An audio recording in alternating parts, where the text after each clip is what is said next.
Dad locked me out and dumped my entire life on the wet lawn. Then came my $50,000 revenge, and it exposed his tax fraud in ways he never saw coming. Do you know how? Stick around, because this story is about to get brutal. It was 7:12 a.m. on a gray Portland Tuesday when the world I'd spent 3 years quietly holding together finally cracked open. I just staggered off a brutal 12-hour night shift at Providence, hands still stinging from latex, the sharp metallic tang of blood and bleach soaked deep into my scrubs. When I turned onto our quiet Selwood Street and saw it, my entire life dumped across the wet lawn like yesterday's trash. Cardboard boxes sagging in the dew, black trash bags ripped open, my nursing textbooks already curling at the edges, Grandma's carved wooden jewelry box sitting in a shallow puddle, swelling, ruined. Every lock on the house I'd been paying $1,400 a month to help keep had been changed.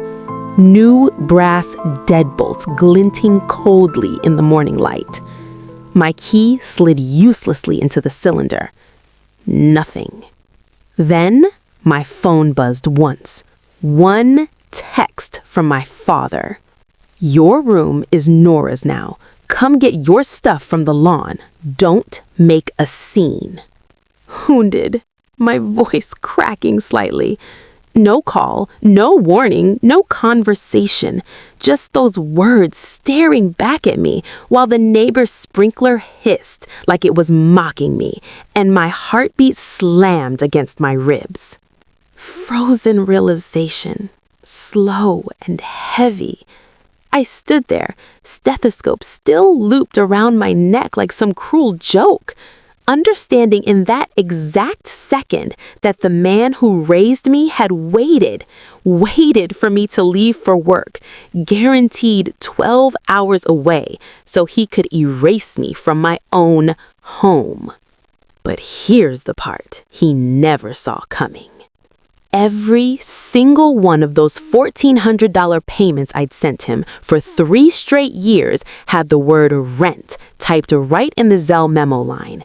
36 receipts, time-stamped, ironclad.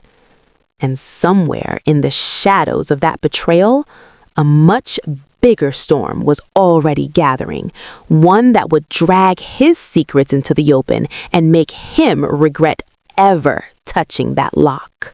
Before we unravel this twisted tale, thank y'all for tuning in tonight. Drop your city and the time where you are right now in the comments. I want to know exactly who's riding this wave with me across the miles.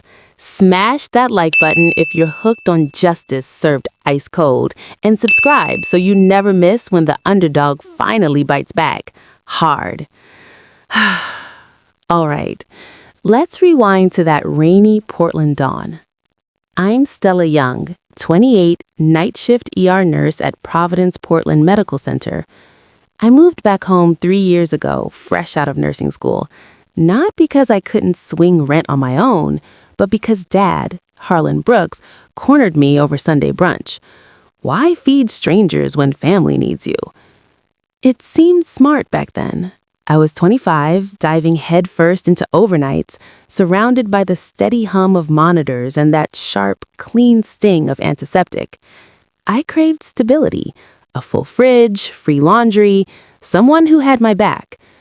The deal was simple, $1,400 a month, sent through Zelle, memo line always read one word, rent.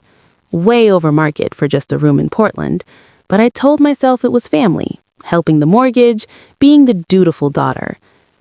Dutiful? Try invisible servant.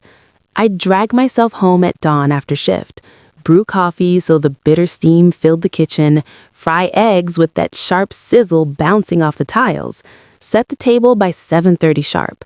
Laundry Wednesdays, the clean bite of detergent in my nose.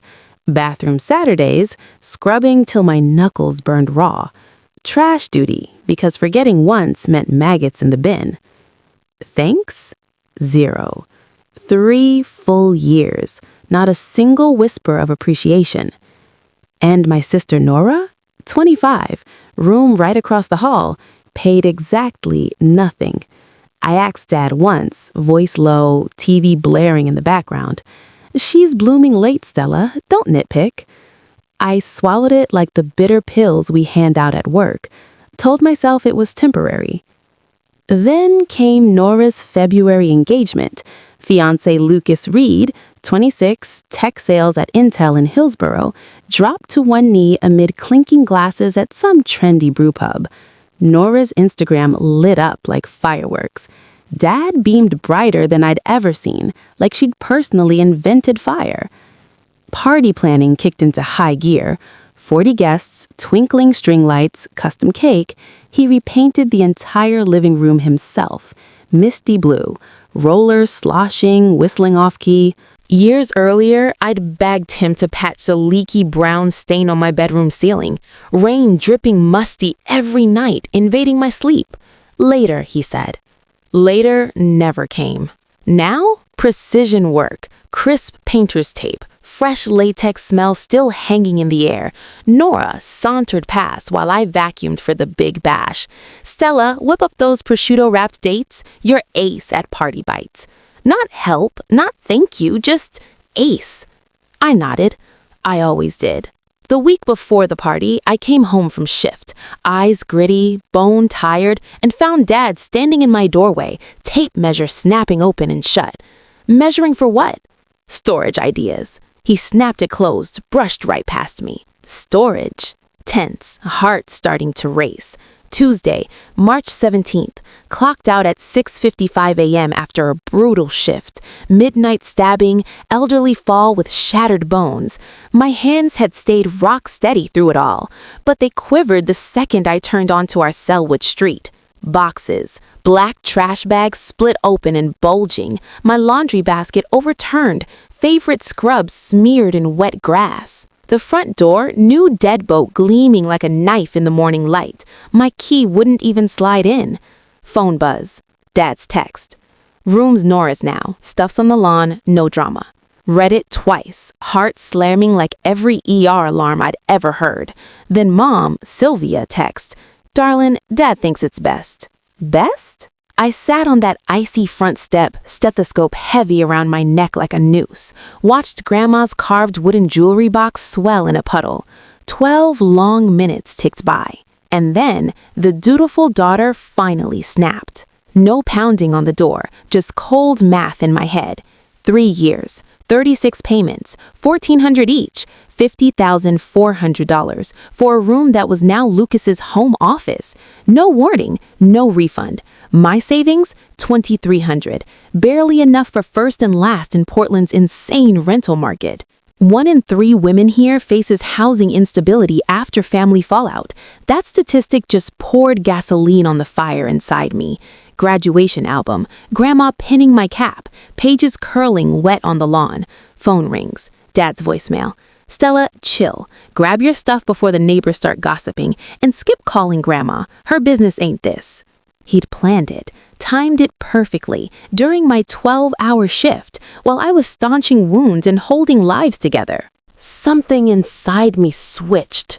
I drove straight back to the hospital break room. Stale coffee haze, creaky couch, tears soaked my collar. Charge nurse Carla Ruiz, fierce, 38, zero nonsense, shut the door. Spill. I told her everything. Locks, texts, lawn.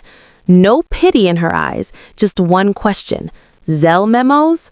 Rent, every single time. She called her husband Diego, tenant lawyer, put him on speaker. Questions flew. Lease? None. Duration? 3 years. Proof? 36 time-stamped receipts. Diego, illegal lockout. Tenant rights apply even to family. 30 days written notice is mandatory in Oregon. Then, quieter, almost grinning. Did he report that Rent on his taxes? Gut said no, but this was about to get so much wilder. What if family help was hiding something far greedier? Hold tight, the real reckoning is just beginning. If this story hit you, drop your thoughts in the comments. I read every single one. What part made your blood boil? What would you have done? Hit subscribe and ring the bell so you catch every raw story where the truth finally comes for what's owed. See you in the next one. Stay fierce out there.